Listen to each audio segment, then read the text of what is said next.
Welcome to BPC news. బులెటిన్ల ముందుగా headlines. Vande Mataram 150 ఏళ్లు స్టాంపు నాణేల విడుదలతో సంవత్సరాంత వేడుకలను ప్రారంభించిన ప్రధాని మోదీ.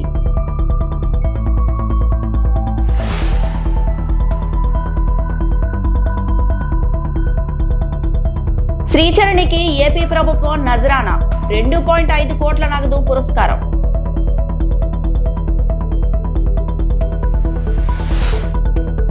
ఇంజనీరింగ్ అధికారుల పనితీరుపై అసంతృప్తి వ్యక్తం చేసిన AP deputy CM Pawan Kalyan.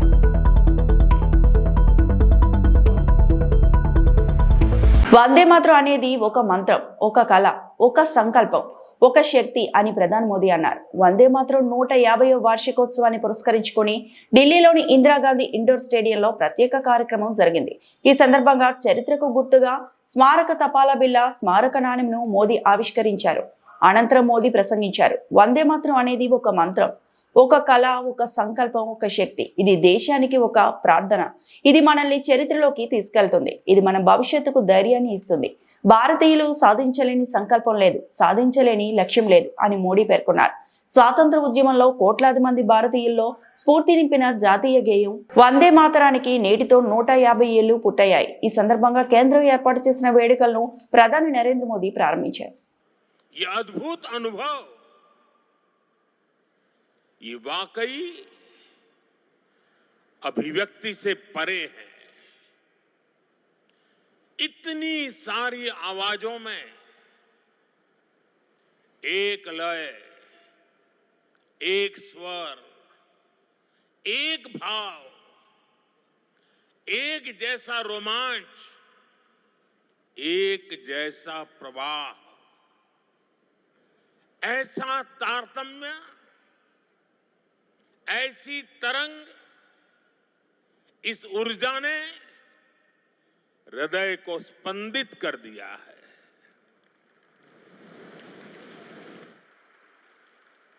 भावनाओं से भरे इसी माहौल में मैं अपनी बात को आगे बढ़ा रहा हूं। मंच पर उपस्थित कैबिनेट के मेरे सहयोगी गजेंद्र सिंह शेखावत, दिल्ली के उपराज्यपाल वीके सक्सेना, मुख्यमंत्री रेखा गुप्ता जी, अन्य सभी महानुभाव,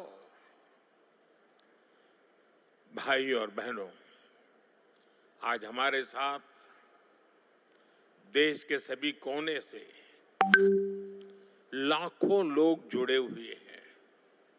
मैं उनको भी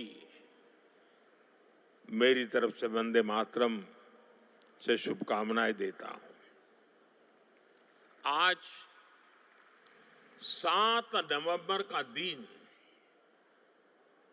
बहुत ऐतिहासिक है। आज हम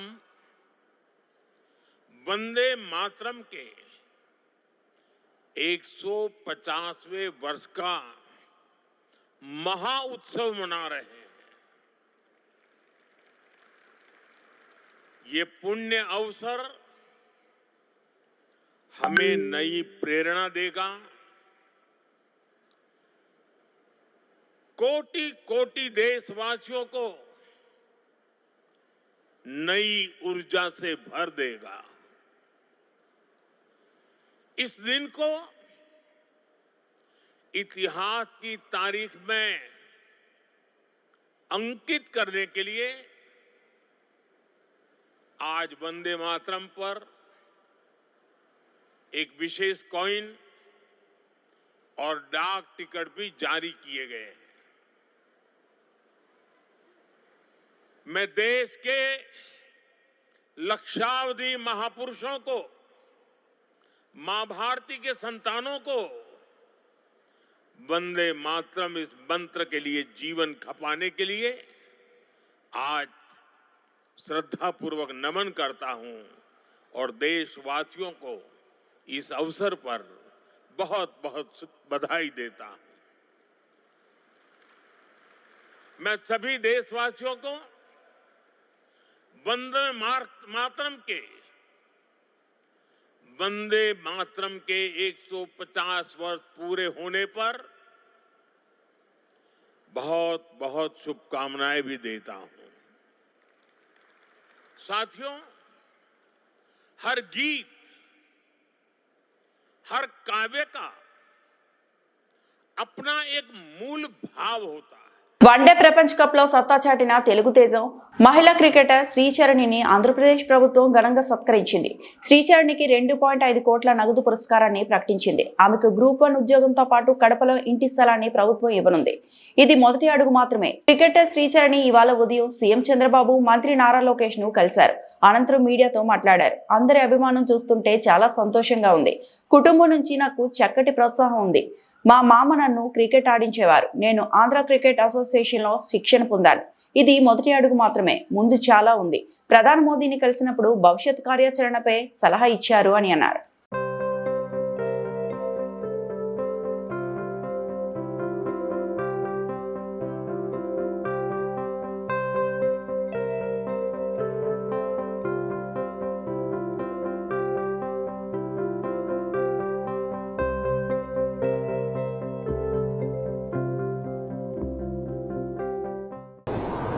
సార్ నాతో జస్ట్ ఒకటే చెప్పారు మ్యామ్, అంటే ఇప్పుడు ఇంత అంటే ఇప్పుడుతో ఆగద్దు, లైక్ ఇది జస్ట్ స్టార్టింగే, you need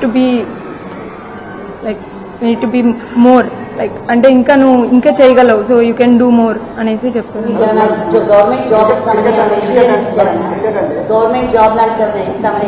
yes sir, yes ma'am ఇచ్చారు. గ్రూప్ వన్ సార్ చెప్పారు గ్రూప్ 1 జాబ్ ఇస్తామనేసి, ఇంకా నాకు 2.5 crores డబ్బులు ఇస్తామనేసి, ఇంకా మాకు కడపలో ఒక ల్యాండ్ ఇస్తామనేసి ఇల్లు కట్టుకోవడానికి అన్ని చెప్పారు.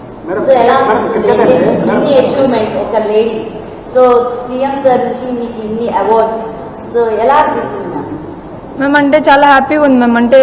అంటే సార్ నన్ను ఎంకరేజ్ చేసే విధానం, ఇంకా అంటే సార్ నన్ను నమ్ముతున్నారు. I can do something more, not even this. So అంటే నేను ఆ నమ్మకాన్ని నిలబెట్టుకుంటాను.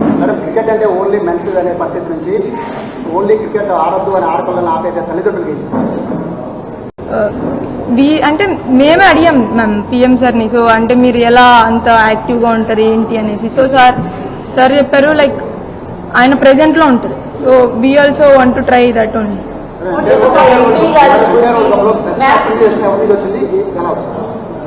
బెస్ట్ అప్రిషియేషన్ అంటే మేబీ అశ్విన్ సార్ దగ్గర నుంచి వచ్చింది. మీరు చూసే ఉంటారు వీడియో అశ్విన్ సార్ దగ్గర నుంచి. ఐ థింక్ ఎంపీ గారు దగ్గర నుంచి మిమ్మల్ని రిసీవ్ చేసుకుని సీఎం గారి దగ్గరికి తీసుకెళ్లారు. ఫస్ట్ నుండి ఇనిషియేట్ తీసుకున్నారు, మీ మీద మీరు ఎలా? Ma'am I think biggest support is Lokesh sir. I think ఎందుకంటే సార్ లేకపోతే మేబీ ముందు కూడా we had interaction with Lokesh sir. So అంటే సార్కి చాలా ఇష్టం స్పోర్ట్స్ అంటే మొత్తం. సో సార్ చాలా సపోర్ట్ చేస్తున్నారు. మొత్తం ఇందులో కూడా సార్ హ్యాండ్ కూడా ఉంది. సో అంటే హ్యాపీ సార్ అలా హెల్ప్ చేయడం మొత్తం.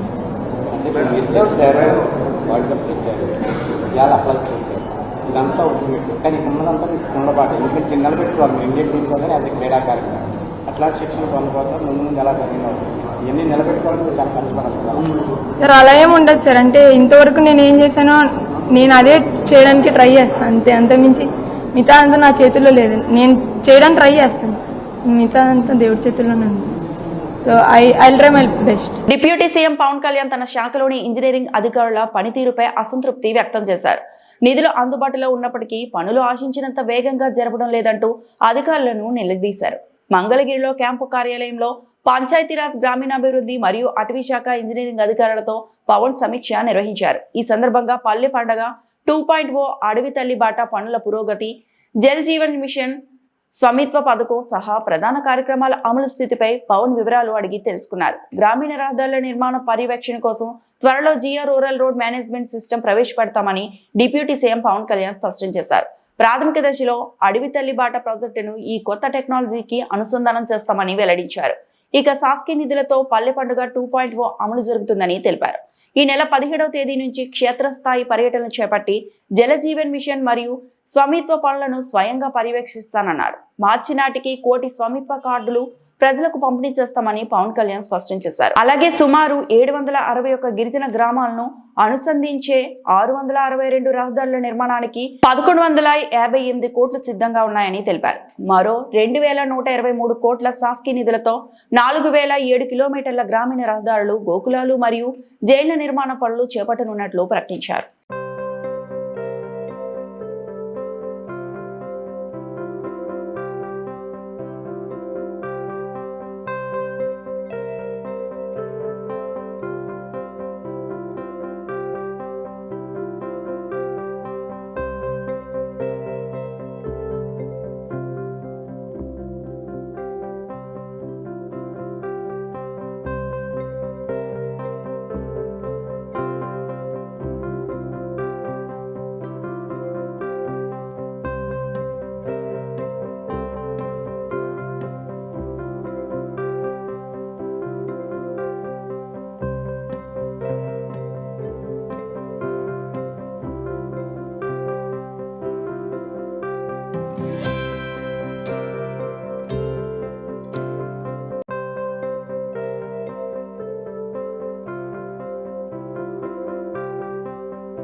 కానీ వెలిగొండ ప్రాజెక్టును జగన్ జాతికి అంకితం అంటూ ప్రకాశం జిల్లా ప్రజల్ని మోసం చేశారని మంత్రి నిమ్మల రామానాయుడు విమర్శించారు.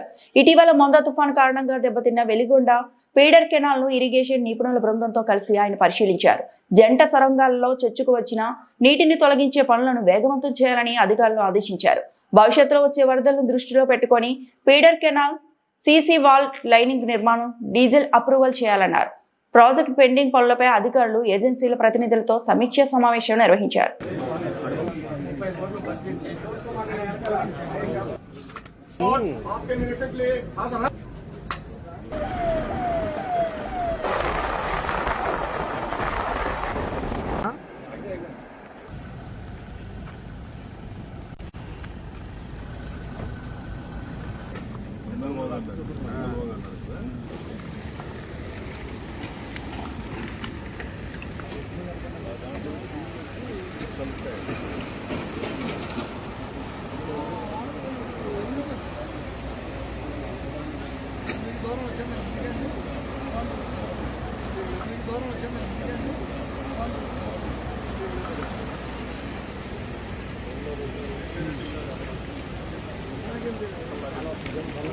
ఖచ్చితంగా రేపు 2026 కల్లా మనం వెలుగొండను పూర్తి చేయాలనేటువంటి లక్ష్యం ఆయన ఏదైతే ఇచ్చారో దాన్ని అందుకునేటువంటి విధంగా మనం కూడా ప్రతి 10 రోజులకి, వారం రోజులకి రివ్యూ పెట్టుకుంటూ ఉన్నాం. రిపేరక్షన్ చేసుకుని వెళ్దాం. కొంత ఏరియా మనకి షేర్ జోన్ వచ్చింది సార్, అది పార్టీ జోన్. సో ఆ పార్టీ జోన్ లో రిపేరక్షన్ చేసుకుంటూ వెళ్దాం. తర్వాత మళ్ళీ 10 hours మనకి వెయిట్ చేయాలి సార్, అంటే షిఫ్ట్ చేయాలి కదా సార్. చెప్పలేనా అప్పుడు నీకు 40 days క్లోజ్ చేస్తామని చెప్పడం జరుగుతుంది. అదేవిధంగా టన్నెల్ 2 కి సంబంధించి కూడా బెంచింగ్ గానీ, అదేవిధంగా లైనింగ్ ఏదైతే ఉందో అవి కూడా మనకి జూన్ వరకు టైం ఇవ్వడం జరిగింది. దాన్ని కూడా అనంతపురంలో ఓ ఆటో డ్రైవర్ తన నిజాయితీని చాటుకున్నారు. ప్రయాణికుల ఆటోలో మర్చిపోయిన 12 తులాల బంగారు ఆభరణాలను తిరిగి వారికి అందజేశారు. వివరాల్లోకి వెళ్తే నంద్యాల జిల్లాకు చెందిన లక్ష్మీబాయి, సూర్యనారాయణ, ఉమేష్ గురువారం ఉదయం 11 గంటలకు అనంతపురంలో చంద్రశేఖర్ అనే వ్యక్తి ఆటో ఎక్కారు. ఆటో దిగే క్రమంలో తమ సూట్ కేసును ఆటోలోనే వారు మర్చిపోయారు. ఆటో డ్రైవర్ తర్వాత సూట్ కేసును గమనించి యజమానుల కోసం గాలించారు. ఫలితం లేక పోలీసులకు వివరాలు చెప్పి ఆ సూట్ కేసును అప్పగించారు. డీఎస్పీ శ్రీనివాసరావు సమక్షంలో బంగారు నగలు సహా ఆ సూట్ కేసును తిరిగి యజమానులకు అందించారు. నిజాయితీగా వ్యవహరించిన ఆటో డ్రైవర్ చంద్రశేఖర్ ను ఈ సందర్భంగా అభినందించి సత్కరించారు. 10,000 నగదును బహుమతిగా అందించారు.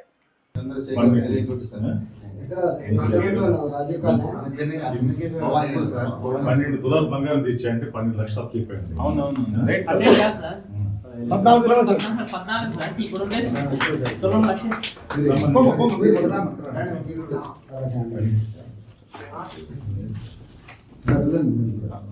సార్ నమస్తే.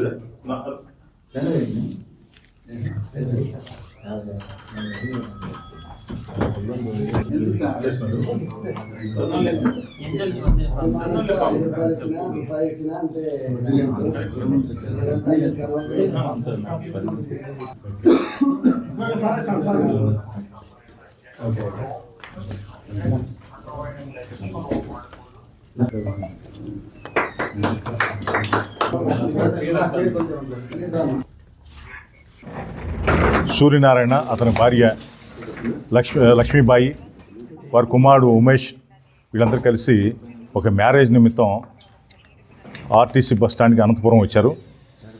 తాడిపత్రి బస్ స్టాండ్కి వచ్చారు. ఇక్కడ ఉన్న మన చంద్రశేఖర్ సంబంధించిన ఆటోలో ఎక్కి మారుతినగర్ వెళ్ళారు.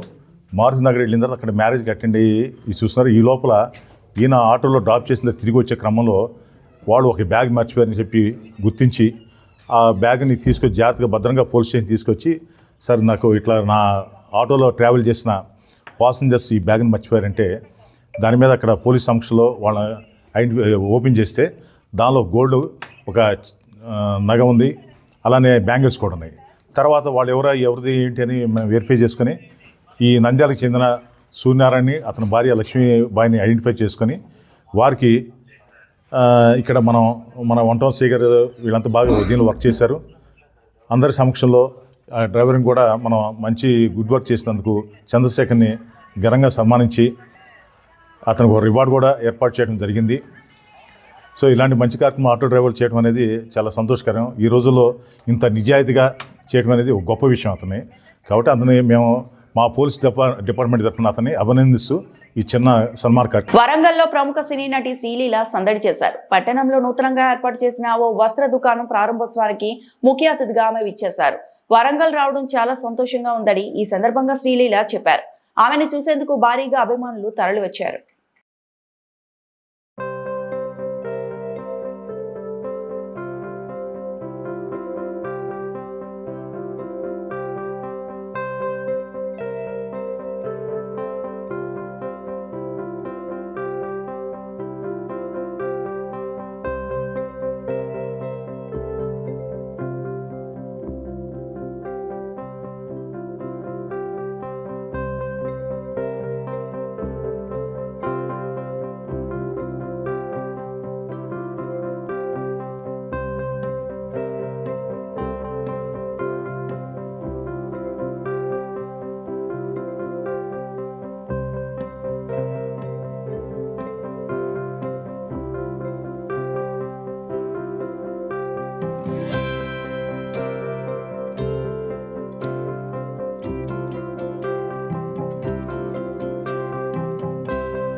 పశ్చిమ గోదావరి జిల్లా నర్సాపురం పట్టణంలో ప్రభుత్వ స్కూళ్లలో మధ్యాహ్నం భోజనం పథకం అమలు జరుగుతున్న తీరును తహసీల్దార్ ఐతం సత్యనారాయణ, కమిషనర్ అంజయ్య ఆకస్మికంగా తనిఖీ చేశారు.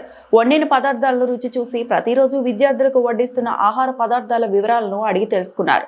స్టోర్ రూమ్స్ పరిశీలించి స్టాక్ వివరాలను తనిఖీ చేశారు. అనంతరం విద్యార్థులతో కలిసి భోజనం చేశారు. ఈ సందర్భంగా తహసీల్దార్ మాట్లాడుతూ విద్యార్థులకు పెట్టే భోజనంలో నాణ్యత లేకపోయినా, స్కూల్ ప్రాంగణాలు పరిశుభ్రంగా లేకపోయినా చర్యలు తీసుకుంటామని హెచ్చరించారు. ఇక నుంచి ప్రతి స్కూల్లో మిడ్ డే మీల్స్ ను రెగ్యులర్ గా తనిఖీ చేస్తామన్నారు.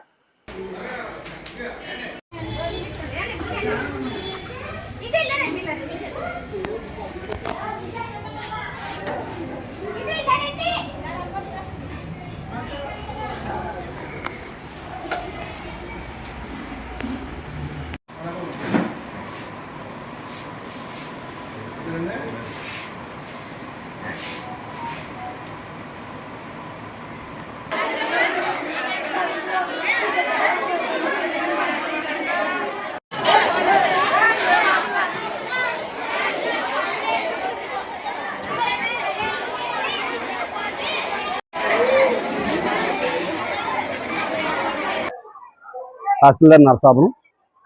ఈరోజు శ్రీయుత జిల్లా కలెక్టర్ గారి ఆదేశాల మేరకు ఏదైతే గవర్నమెంట్ స్కూళ్ళు ఉన్నాయో మధ్యాహ్న భోజన పథకం మీద, మిడ్ డే మీల్స్ మీద ఈరోజు మమ్మల్ని అందరినీ కూడా ఇన్స్పెక్షన్ చేసి ఇక్కడ రుచికరంగా ఉన్నాయా లేదా, ఎలా పెడుతున్నారు పిల్లలకి అనే దాని మీద మమ్మల్ని కూడా ఇక్కడే ఏదైతే మధ్యాహ్నం భోజనం ఉందో వాటి మమ్మల్ని కూడా రుచి చూసి భోజనం చేసి దాని యొక్క ఫీడ్బ్యాక్ కోరడం జరిగింది. దాని మీద రిపోర్టు అయితే ఈరోజు 2-3 స్కూళ్ళు తనిఖీ చేయడం జరిగింది నరసాపురం టౌన్లో. అందులో భాగంగా SNS municipal high school Narasapuram టౌన్లో రాయపేట స్కూల్లో భోజనం సమయానికి ఇక్కడ దగ్గరుండి విద్యార్థులందరికీ ఎలా వడ్డిస్తున్నారో, ఎలా వండుతున్నారో, శుభ్రత పాటిస్తున్నారా, నాణ్యత పాటిస్తున్నారా, ఇవన్నీ కూడా పోషకాలు ఉన్నటువంటి ఫుడ్ పెడుతున్నారా, కోడిగుడ్డు వేస్తున్నారా, ఇవన్నీ కూడా చేయడం జరిగింది. ఈరోజు బిర్యానీ చేశారండి, బంగాళదుంప గ్రేవీతో కుర్మా చేశారు. అన్ని శుభ్రత బాగా పాటిస్తున్నారు. మంచినీరు కూడా ఆర్ఓ వాటర్ ఇస్తున్నారు. శుభ్రంగా ఇదంతా కూడా బాగానే ఉంది. ఇక్కడ అంతా కూడా హెడ్ మాస్టర్ గారు పర్యవేక్షణలో బాగా చేస్తున్నారు. అలాగే స్టాక్ పాయింట్ కూడా వెరిఫై చేయడం అయింది. రైసు, అలాగే గోధుమ పిండి, రాగి పిండి, బెల్లం, జావా, చిక్కీలు అన్ని పోషకాలన్నీ కూడా పిల్లలకి షెడ్యూల్ ప్రకారం ఏ రోజు ఏమి ఇవ్వాలో అవి ఇస్తున్నారు. ఏ రోజు ఏం వండాలో అవి వండి పెడుతున్నారు.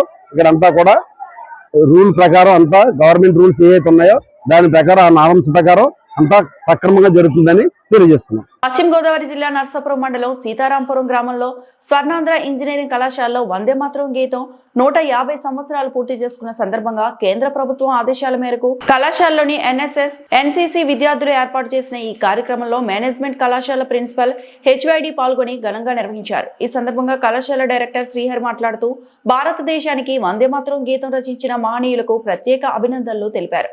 వందే మాతరం గీతం ఏర్పడి 150 సంవత్సరాలు పూర్తి చేసుకున్న సందర్భంగా కేంద్ర ప్రభుత్వం మంచి నిర్ణయం తీసుకొని ఈ కార్యక్రమం చేయడం చాలా అభినందనీయమన్నారు. ఈ కార్యక్రమంలో విద్యార్థులు దేశభక్తి గుర్తుండే విధంగా ఈ కార్యక్రమం ఉంటుందన్నారు. ఈ కార్యక్రమంలో విద్యార్థులు పెద్ద సంఖ్యలో పాల్గొన్నారు.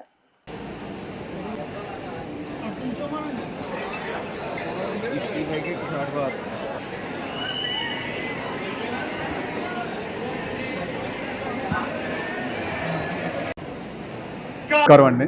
సో నా పేరు doctor Gopichand, vice principal of the Swarnandhra college of engineering technology Narsapuram. ఈరోజు మన వందే మాతరం గీతం 150 సంవత్సరాలు కంప్లీట్ అయిన సందర్భంగా మా కళాశాలలో ఈ ఎన్ఎస్ఎస్, ఎన్సీసీ ఆధ్వర్యంలో మేము ఈ జాతీయ గానాన్ని, ఈ వందే మాతరాన్ని అందరి పిల్లలతోటి, అధ్యాపకులతోటి కళాశాలలో గొప్పగా నిర్వహించడం జరిగిందండి. కేంద్ర ప్రభుత్వం ఆదేశాల మేరకు మొత్తం కళాశాలలో ఉన్న అందరూ స్టాఫ్ కూడా దీంట్లో పాల్గొని ఈ ప్రోగ్రామ్ని చాలా విజయవంతం చేశారు. దీనికి మా మేనేజ్మెంట్ వారు చాలా సహకరించారు. అదేవిధంగా ఈ 1875లో జాతీయ గీతమైన వందే మాతరాన్ని బకించంద్ర చటోపాధ్యాయ గారు రచించారు. అప్పటి నుంచి 1905లో వందే మాతరం ఉద్యమం ఊపందుకొని మన స్వాతంత్రం రావడానికి ఈ గీతం చాలా ఉపయోగపడింది. ఇది బెంగాలీ మరియు సంస్కృత భాషల్లో రచించబడిన గీతం. సో దీని గురించి విద్యార్థులందరికీ అవగాహన కల్పించాలని కేంద్ర ప్రభుత్వం తలపెట్టిన ఈ గొప్ప కార్యక్రమంలో మా కళాశాల భాగమైనందుకు మా ప్రిన్సిపల్ గారి ఆధ్వర్యంలో, ఎన్ఎస్ఎస్ కోఆర్డినేటర్స్ ఆధ్వర్యంలో ఈ కార్యక్రమం చాలా గొప్పగా నిర్వహించడం జరిగింది. ఇలాంటి కార్యక్రమాల వల్ల పిల్లల్లో దేశభక్తి పెంపొంది కళాశాలలో కానీ మన దేశంలో కానీ ఒక మంచి డిసిప్లిన్ వాతావరణము నిలబడుతుందని భావిస్తున్నామండి. ఈ అవకాశం ఇచ్చినందుకు అందరికీ కృతజ్ఞతలు. The Swarnandhra Engineering College and Technology, November 7th, every year we are conducting Vande Bharat Day. Particularly this year, this is the 150th day. All the students and staff members that attended in the classrooms and the lab also the students and participated. It's a significant of the national integration. All the faculty member to non-teaching, everyone initiated that. I appreciate and thank our management for their good effort to make this event grand success. ఈ వార్తలు ఇంతటితో సమాప్తం.